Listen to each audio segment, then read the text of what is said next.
Congress committee के सदस्य बड़े ही मजबूत, सभी तालियां बजाएं भाई।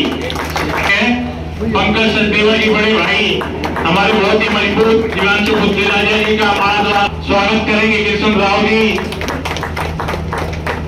विकास परमार करेंगे, अंकित सिंधु जी बड़े भाई, सतीश सिंधु जी बीच में पहुंचे हैं, रोहतक जिले के प्रभारी है युवा कांग्रेस। रावत जी से मेरा निवेदन है कि वो अनिल मलिक जी का स्वागत करेंगे, नीतीश भाई से मेरा निवेदन है, कुंडू जी से भी मेरा निवेदन है कि वो भी आए और आए हुए मेहमानों जी का मांगे।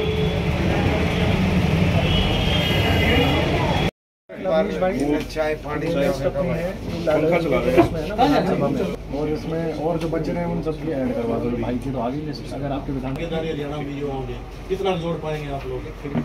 जोड़ रहे हैं हम तो टिकटों में पूर्ण रूप से भागीदारी रहेगी। जो नौजवान सक्षम है, जो काबिल नौजवान है, उनके लिए बिल्कुल लड़ाई लड़ेंगे। पिछली बार भी हमारे 2 पूर्व प्रदेश अध्यक्ष थे, रहेगी कि उससे ज्यादा जो है कहीं ना कहीं अपने लिए मांग करी जाए और नौजवान साथियों को भाई साहब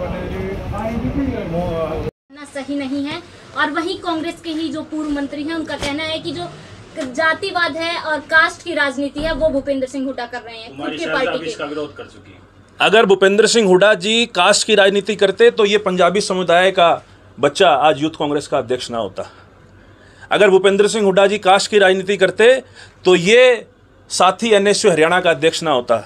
अगर भूपेंद्र सिंह हुड्डा जी कास्ट की राजनीति करते तो कृष्ण यादव प्रदेश में उपाध्यक्ष ना होता। अगर भूपेंद्र सिंह हुड्डा जी कास्ट की राजनीति करते तो एनएसयूआई का हाल ही में जो प्रदेश अध्यक्ष नियुक्त हुआ है वो अविनाश यादव, वो जाट समाज से होता है, किसी और समाज से होता। तो ये सब कहने की बातें हैं। भूपेंद्र सिंह हुड्डा जी सभी जातियों में सम्मानित नेता है, सभी जातियों को साथ में लेने का जो है उनका एक पास्ट एक्सपीरियंस भी रहा है और उन्होंने अगर कोई बात कही है तो हम उससे पूर्ण रूप से सहमत। अच्छा, जिस तरह से उनके बयान का कुमारी सैलजा उसके बाद बयान दे रही हैं और पूर्व मंत्री उसका बयान दे रहे हैं, तो क्या पार्टी में गुटबाजी है कहीं ना कहीं? देखिए, गुटबाजी नहीं है।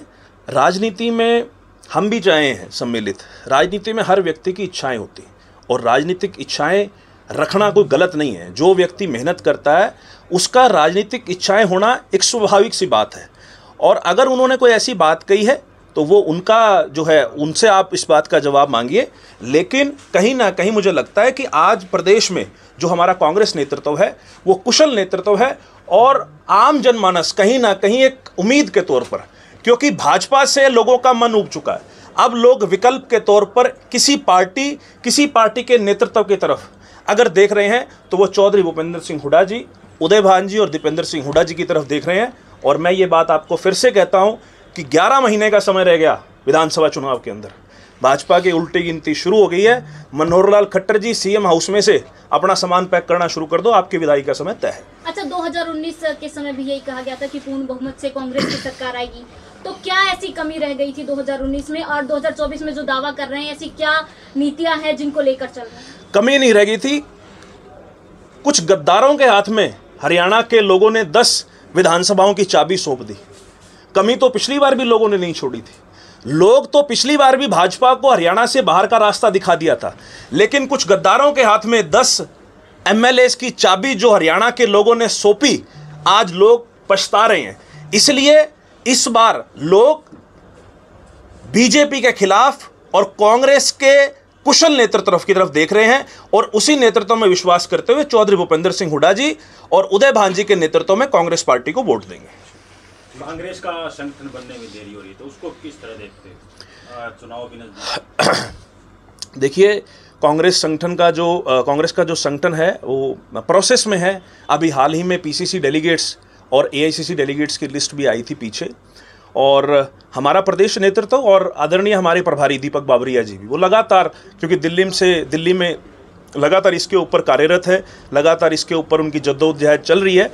और मुझे पूरी उम्मीद है, क्योंकि जिस प्रकार से चीज़ें आ रही हैं, मुझे पूरी उम्मीद है कि बहुत जल्दी संगठन का निर्माण होगा और 2024 के चुनाव के अंदर कांग्रेस संगठन के साथ जाएगी। कब तक लिस्ट जारी हो सकती है?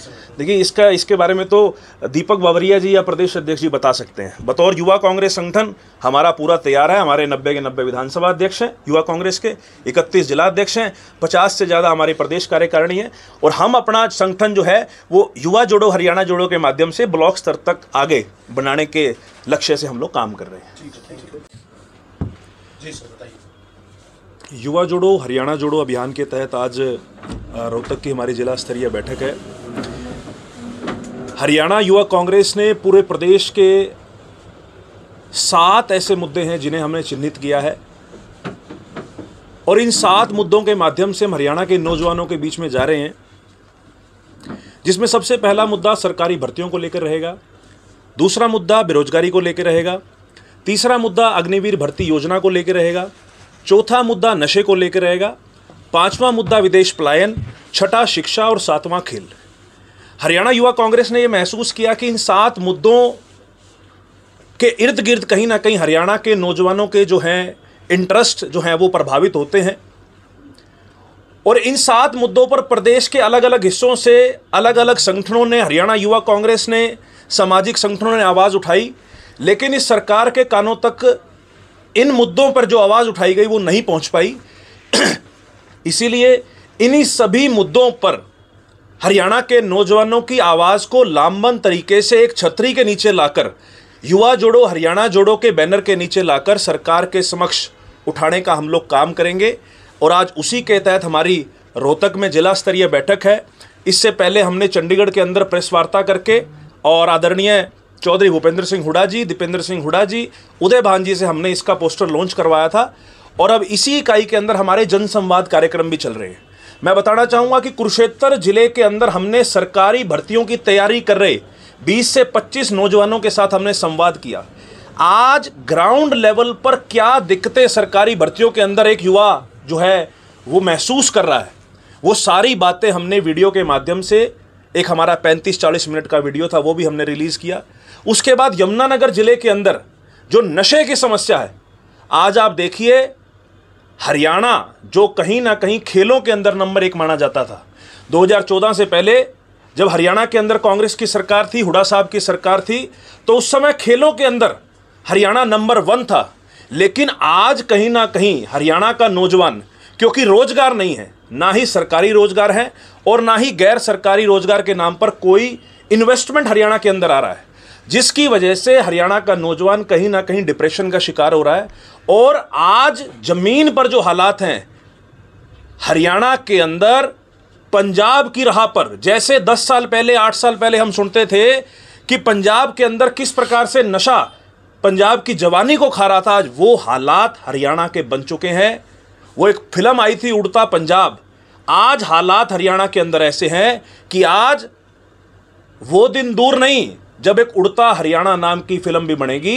इसी प्रकार से विदेश पलायन का मुद्दा, आज आप देखिए हरियाणा का जो जवान है, जो नौजवान है, वो पहले कहीं ना कहीं सेना के अंदर जाना, सेना भर्ती में जाना अपने लिए गौरव की बात समझता था। लेकिन जब से ये अग्निवीर भर्ती योजना आई है, इसने हरियाणा के नौजवानों का सेना में जाने का जो सपना था उसको भी चकनाचूर कर दिया है। रात को 12 बजे आप देखिए, कई बार आप देखते होंगे कि रात को 12 बजे पटाखों की आवाज़, रॉकेट की आवाज़ आती है। वो दिवाली की खुशी नहीं मनाई जाती। वो आज हरियाणा के अंदर जब हरियाणा का कोई नौजवान गैर कानूनी या दूसरे तरीके से डोंकी करके अमेरिका कनाडा की बॉर्डर पार कर जाता है तो वो खुशी मनाई जाती है। तो आज हरियाणा की जवानी यहाँ से पलायन हो रही है। सरकार का जो फर्ज बनता है कि सरकार नौजवानों को रोजगार दे, नौजवानों को नौकरियां दे, सरकार उसमें पूर्ण रूप से विफल है, जिसकी वजह से कहीं ना कहीं नशा, क्राइम और विदेश पलायन जो है बढ़ रहा है।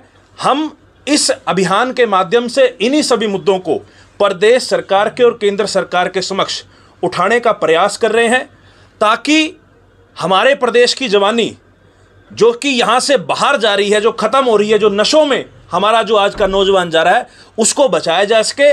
इसी प्रयास के तहत हमने युवा जोड़ो हरियाणा जोड़ो अभियान की शुरुआत करी है। हाल ही में यात्रा निकाली थी